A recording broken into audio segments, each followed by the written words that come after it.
Hello दोस्तों, good morning. स्वागत है एक बार फिर से आप सभी का एमजेटी एजुकेशन में। दोस्तों आज है 25 सितंबर। आज की वीडियो में हम लोग बात करने वाले हैं 25 सितंबर 2022 के मोस्ट इंपोर्टेंट करंट अफेयर के क्वेश्चंस के बारे में।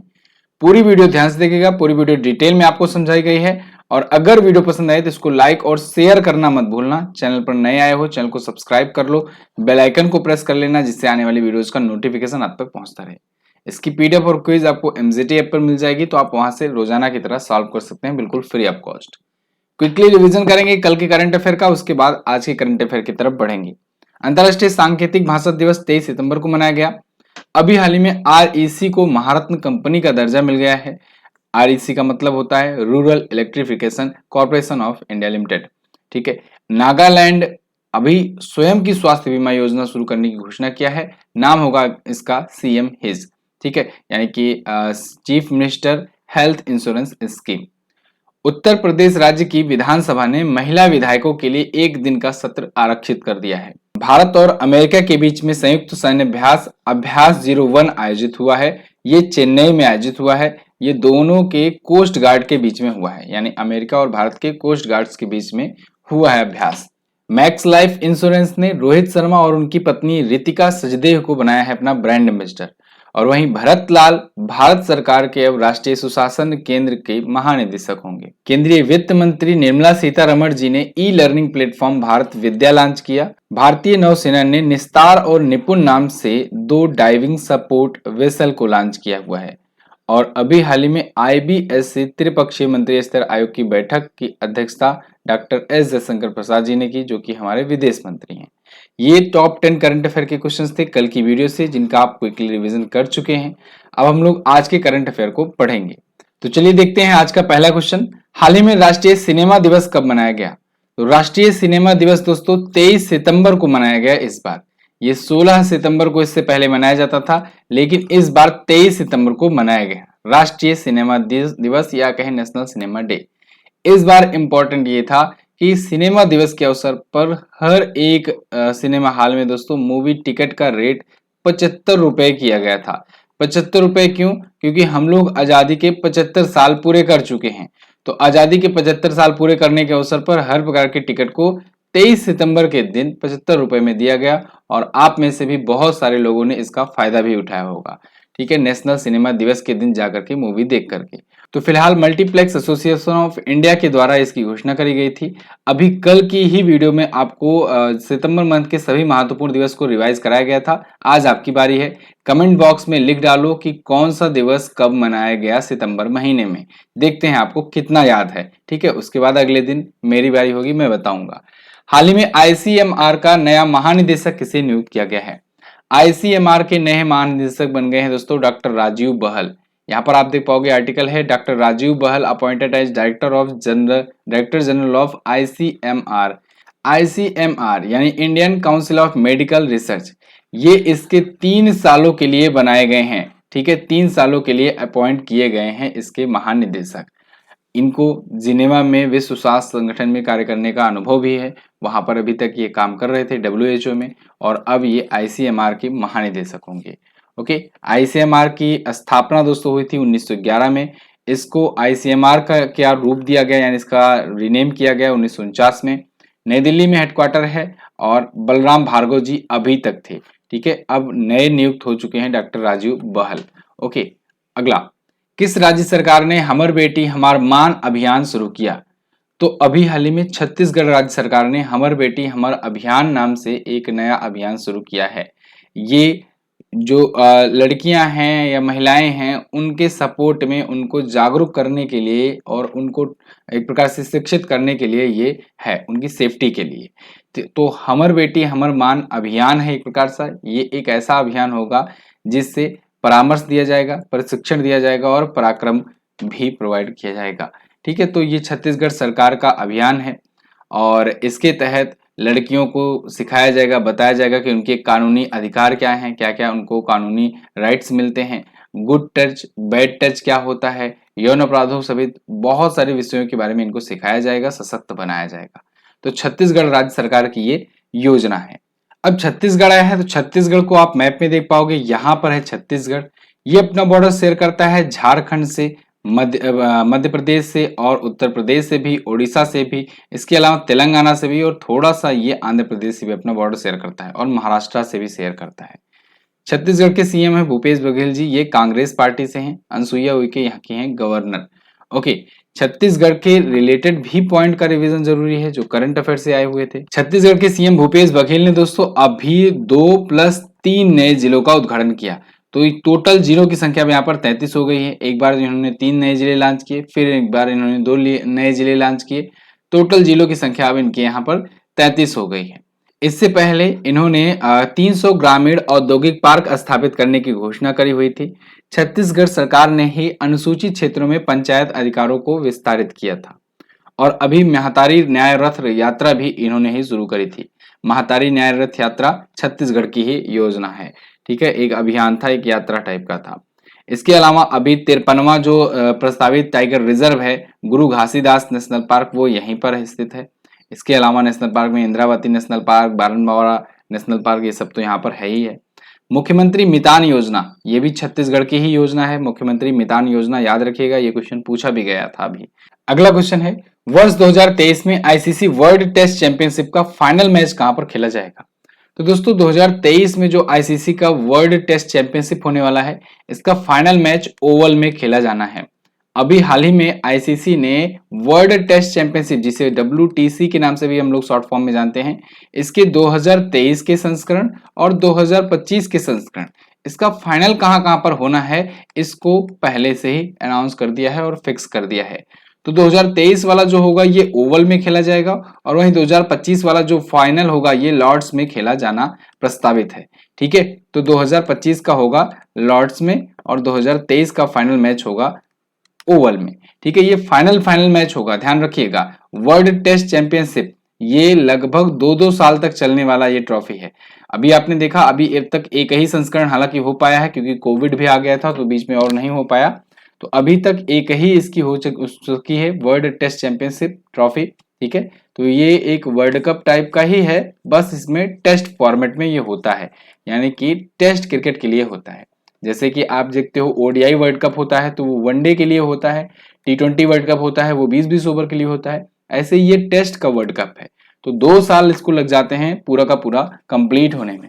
तो इसीलिए 2023 वाला जो होगा वो ओवल में होगा, 2025 वाला लॉर्ड्स में होगा। इसकी घोषणा आईसीसी ने कर दी है। यहाँ पर आप देख पाओगे आर्टिकल है, the Oval and Lord's to host WTC final in 2023 and 2025। Okay, अच्छा, पहला वाला जो हुआ था उसको जीता किसने था? न्यूजीलैंड ने जीता था। न्यूजीलैंड ने भारत को हरा करके जीता है। अभी तक एक ही संस्करण हुआ है, अब दूसरा संस्करण 2023 में यानी अगले साल होगा। ये आईसीसी का इवेंट है और आईसीसी के कई इवेंट अभी आने हैं। जैसे आईसीसी का T20 वर्ल्ड कप अभी अगले महीने में शुरू होने वाला है। तो T20 वर्ल्ड कप की मेजबानी कौन कर रहा है? इस बार ऑस्ट्रेलिया कर रहा है। ऑस्ट्रेलिया कर रहा है, ठीक है ना, ऑस्ट्रेलिया में होने वाला है। इसके अलावा अभी इसके बाद अगली साल ओडीआई वर्ल्ड कप होना है 2023 का, ठीक है ना, इसकी मेजबानी भारत करेगा। ओके, अच्छा, ओडीआई वर्ल्ड कप की मेजबानी भारत करेगा। इसके अलावा भारत हॉकी विश्व कप की भी मेजबानी अगली बार करने वाला है। उस दिन मैंने आपको भारत से रिलेटेड मेजबानियों को बताया था। ओडीआई विश्व कप भारत करेगा, अगला वाला T20 वाला ऑस्ट्रेलिया करेगा। जो पिछला वाला हुआ था ओडीआई विश्व कप 2019 का, वो इंग्लैंड में हुआ था, इंग्लैंड और वेल्स में हुआ था, इंग्लैंड ही विजेता रहा था। ठीक है, और आईसीसी का भी जो T20 वाला हुआ था वो दुबई में हुआ था। अभी एशिया कप भी तो हुआ था, एशिया कप भी दोस्तों ये यूएई में हुआ था। एक्चुअली में होना था श्रीलंका में, लेकिन यूएई में किया गया और श्रीलंका इसका विजेता भी रहा। तो एशिया कप भी आप याद रखेंगे। क्लियर?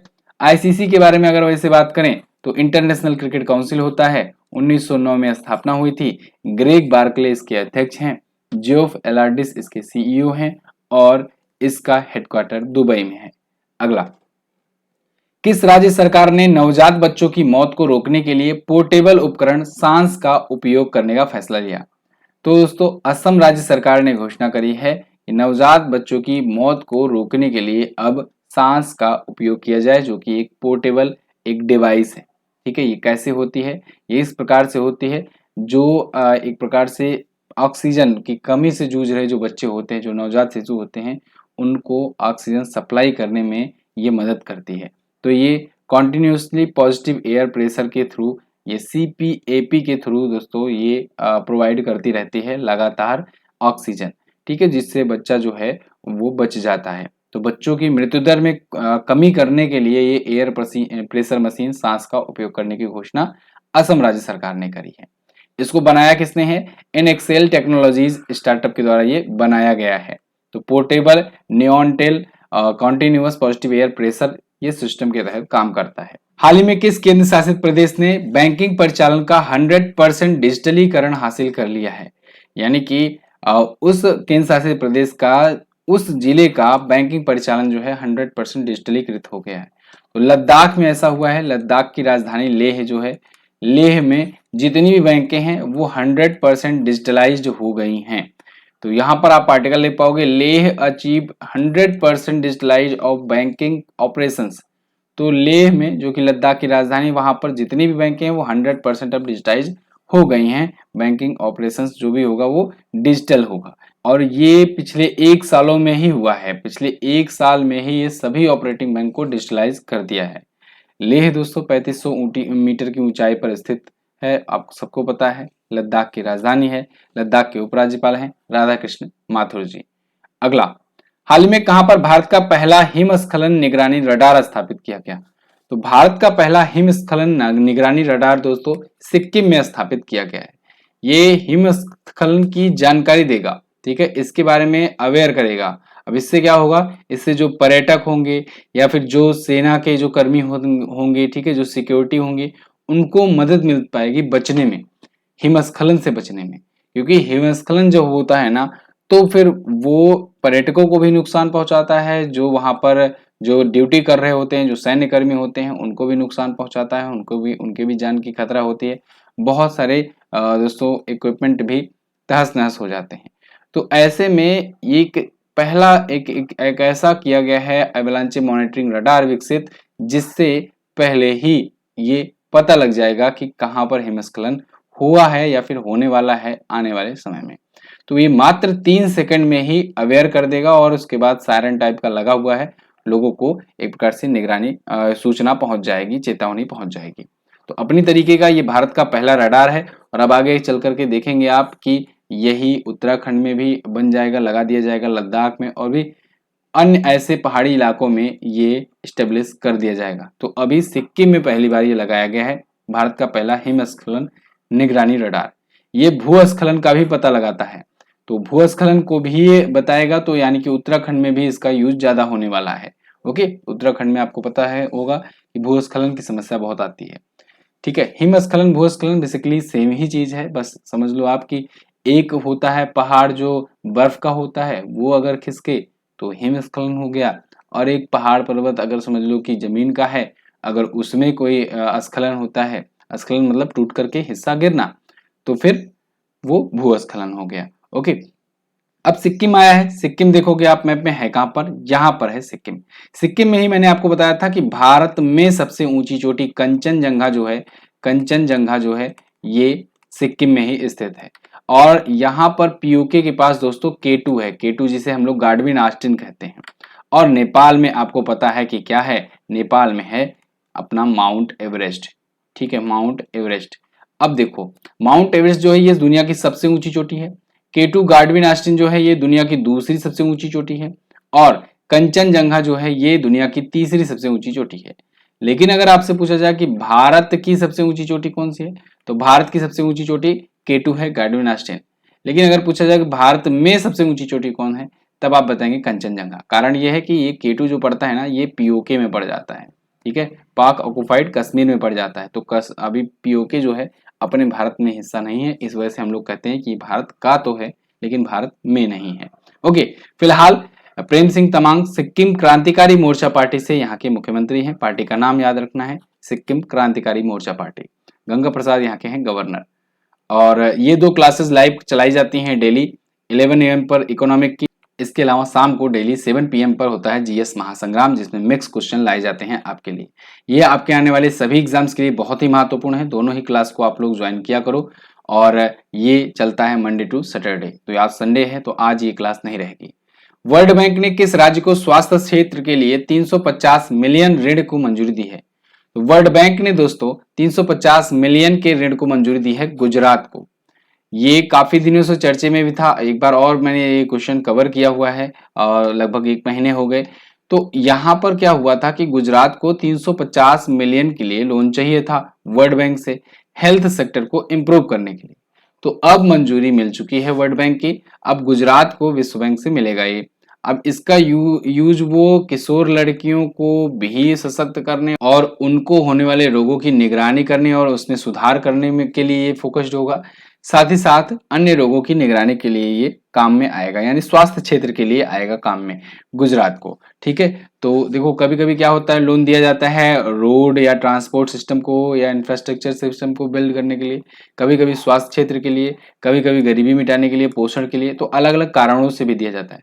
तो इसी वजह से कारण भी आपको याद रखना है, ये स्वास्थ्य क्षेत्र के लिए दिया जा रहा है, यानी कि समझ लो कि मेडिकल काम के लिए दिया जा रहा है। तो अब इसमें 18 वर्ष के लिए लोन दिया गया है, किसके द्वारा? वर्ल्ड बैंक की ही संस्था है, या कहें किसी का दूसरा नाम कह लो IBRD के द्वारा, जिसे international bank of reconstruction and development कहा जाता है। तो इसके द्वारा 18 वर्ष के लिए ऋण दिया गया है, जिसमें 5.5 वर्ष की छूट भी शामिल है। अब गुजरात आया है, तो गुजरात के बारे में हम लोग जानेंगे पहले, उसके बाद आगे बढ़ेंगे। आपको पता होगा सेमीकंडक्टर नीति लागू करने वाला पहला राज्य कौन सा है? गुजरात है। गुजरात में ही दोस्तों अभी वेदांता ग्रुप मिल करके सबसे बड़ा सेमीकंडक्टर हब भी स्थापित करने जा रही है। सेमीकंडक्टर अगर हब, मैन्युफैक्चरिंग हब आ गया यहाँ पर, तो समझ लो कि मेड इन इंडिया मोबाइल्स या इलेक्ट्रॉनिक गैजेट्स की भरमार हो जाएगी और इसकी कीमतों में भी कमी देखने को मिलेगी। गुजरात की ही अभी एक गुजराती फिल्म है छेलो सो, इसको भारत की तरफ से ऑस्कर में ऑफिशियल एंट्री के रूप में भेजा गया है। और अभी गुजरात, राजस्थान समेत कई राज्यों में दोस्तों लंपी स्किन डिजीज फैला हुआ है, जिसकी वजह से गायों की मौत हो रही है, हजारों गायों की मौत हो चुकी है। तो गुजरात, राजस्थान वगैरह के सेक्टर में ही पहली बार मामला देखने को मिला था। गुजरात के सीएम ने अभी राज्य की पहली सिनेमा पर्यटन नीति लॉन्च करी थी। मैंने आपको दिखाया था इमेज में, अजय देवगन के साथ जाकर के लॉन्च किया गया था। ठीक है, भारत की पहली सिनेमा नीति। यहाँ पर लोथल में दोस्तों राष्ट्रीय समुद्री विरासत परिषद भी बनाए जाने की घोषणा हुई है। गुजरात के लोथल में राष्ट्रीय समुद्री विरासत परिषद। ये सारे पॉइंट्स आप नोट करते रहा करो, बहुत इंपॉर्टेंट है जो भी रिवीजन करवाया जा रहा है। ठीक है, अगर आप डेली करंट अफेयर रोजाना अगर आप आदत बना लेते हो 20 मिनट यहाँ पर देने की, तो निश्चित तौर से आपका करंट अफेयर, ना सिर्फ आज का करंट अफेयर आप पढ़ोगे, बल्कि पुराने दिनों का भी करंट अफेयर आप रिवाइज करते चलोगे। तो इसलिए रेगुलरिटी जरूरी है। अगला क्वेश्चन, हाल ही में किसने जर्मनी का हरमन केस्टन पुरस्कार या कहें जर्मन पेन पुरस्कार जीता? तो जर्मन पेन पुरस्कार जीत लिया है मीना कांदा स्वामी ने। मीना कांडा स्वामी ये हरमन केस्टन पुरस्कार, जिसे दूसरे नाम से जर्मन पेन पुरस्कार के नाम से जाना जाता है, उसे जीत लिया है। यहाँ पर द हिंदू का आप आर्टिकल देख पाओगे, Chennai born Meena Kandasamy receive the Hermann Kesten award. तो चेन्नई में ये जन्मी मीना कांडा स्वामी, और इन्होंने हरमन केस्टन अवार्ड जीत लिया है। ये एक बहुत ही फेमस दोस्तों लेखक हैं और कवियत्री हैं, तो इनको मिला हुआ है। ये पुरस्कार किसे दिया जाता है? ये पुरस्कार दोस्तों पीड़ित लेखकों के अधिकारों और उनके समर्थन के लिए दिया जाता है, तो इसीलिए अभी कांडा स्वामी को मिला हुआ है। इसकी शुरुआत 1985 से की गई थी। अगला, आरोग्य मंथन 2022 का उद्घाटन किसके द्वारा किया जाएगा? तो दोस्तों आज यानी कि 25 सितंबर को आरोग्य मंथन 2022 का उद्घाटन किया जाएगा, और इसका उद्घाटन करेंगे हमारे स्वास्थ्य मंत्री मनसुख मंडाविया जी। यहाँ पर आप आर्टिकल देख पाओगे, Mandaviya to inaugurate Arogya Manthan 2022 as ABPMJAY complete four year. देखो ABPMJAY आयुष्मान भारत प्रधानमंत्री जन आरोग्य योजना, आपको अगर याद हो कई बार मैंने आपको बताया है कि 25 सितंबर 2018 के दिन ही आयुष्मान भारत योजना की शुरुआत हुई थी। तो आयुष्मान भारत योजना इस सरकार की सबसे ज्यादा सक्सेसफुल योजना रही है और दुनिया की सबसे बड़ी ये स्वास्थ्य बीमा योजना है। इसके तहत प्रति व्यक्ति प्रति वर्ष 5 लाख रुपए तक का मेडिकल कवरेज दिया जाता है। ठीक है ना, तो इस योजना के अब 4 साल पूरे हुए हैं, तो इसकी वजह से एक कार्यक्रम आयोजित किया जा रहा है, नाम है इसका आरोग्य मंथन। आरोग्य मंथन एक अभियान होगा, इसके तहत इसके बारे में और ज्यादा अवेयरनेस फैलाई जाएगी, इसके अचीवमेंट के बारे में लोगों को बताया जाएगा। क्लियर है? तो 5 लाख का स्वास्थ्य कवर इसके तहत प्रदान किया जाएगा। तो अभी तक ये बताया जा रहा है, डाटा निकल करके आ रहा है कि 10.74 करोड़ से अधिक गरीब और कमजोर परिवारों को अभी तक इससे लाभ मिल चुका है। ठीक है, UPSSC PET का ये प्रैक्टिस सेट है, इसको आप ले सकते हैं दोस्तों। अब 15 और 16 अक्टूबर को एग्जाम है आपका, बहुत ज्यादा दिन है नहीं, तो आप समझो कि बहुत कम समय बचा है, ऐसे में अब आपको प्रैक्टिस की जरूरत है।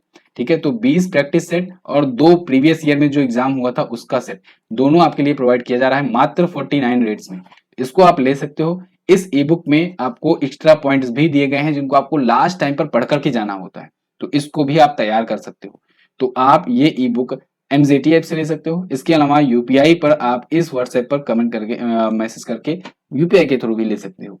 तो ये बुक लेने के लिए आप कमेंट भी कर सकते हैं, व्हाट्सएप भी कर सकते हैं। तो ये तो थी आज के दिन के दोस्तों टॉप 10 करंट अफेयर के क्वेश्चंस। आई होप आपको वीडियो आई होगी पसंद। अगर पसंद आई है तो इसे लाइक और शेयर कर दीजिएगा। अच्छा, लास्ट दिन का मेरा क्वेश्चन था 44वां शतरंज ओलंपियाड किस राज्य में आयोजित किया गया था? तो तमिलनाडु के चेन्नई में आयोजित हुआ था। भारत पहली बार इसकी मेजबानी किया था।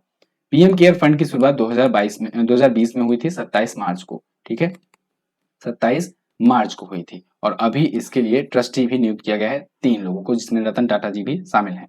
दोनों क्वेश्चंस के बारे में जिन लोगों ने डिटेल में और सबसे पहले आंसर किया था, ऐसे टॉप 10 लोगों के नाम यहाँ पर मैं लेकर के आया हुआ हूँ। आप लोग भी अपना नाम इसमें दर्ज करा सकते हो। आपको भी सिंपली सबसे पहले आंसर करना है, सबसे ज्यादा डिटेल में आंसर करना है। नाम है मंटू कुमार, रविशंकर, सचिन, राजन तिवारी, दिव्या एंजल, कुणाल कुमार, स्वर्णेश्वर कुमार, पुट्टी कुमार, उषा साहू और रवि सिंह। ओके, आज का क्वेश्चन क्या है आपके लिए? आज आपको बताना है यूपी विधानसभा में कितनी सीटों पर महिला विधायक अभी काबिज हैं। ठीक है, आपको पता है यूपी में ही सबसे ज्यादा महिला विधायक भी हैं, सबसे ज्यादा ओवरऑल विधायक भी हैं, लेकिन कितनी महिलाएं हैं ये आपको बताना है। निम्न में से कौन महारत्न कंपनी नहीं है? आपको अभी पता होगा 12 महारत्न कंपनियां आई, तो 12वीं महारत्न कंपनी तो नाम याद ही होगा। बाकी निम्न में से बता दो कि कौन सी ऐसी है जो महारत्न कंपनी नहीं है। कल की वीडियो में मैंने आपको सारी लिस्ट दिखाई थी। दोनों क्वेश्चन के बारे में आपको जो भी पता होगा डिटेल में जरूर आंसर करना। ई बुक अगर आप लेना चाहते हो किसी भी महीने की, वो भी उपलब्ध है, तो आप ले सकते हो। हिंदी और इंग्लिश दोनों लैंग्वेज में उपलब्ध है। चलिए, बहुत बहुत धन्यवाद यहाँ तक वीडियो देखने के लिए। मिलेंगे अगली वीडियो में, तब तक के लिए नमस्कार, जय हिंद, वंदे मातरम।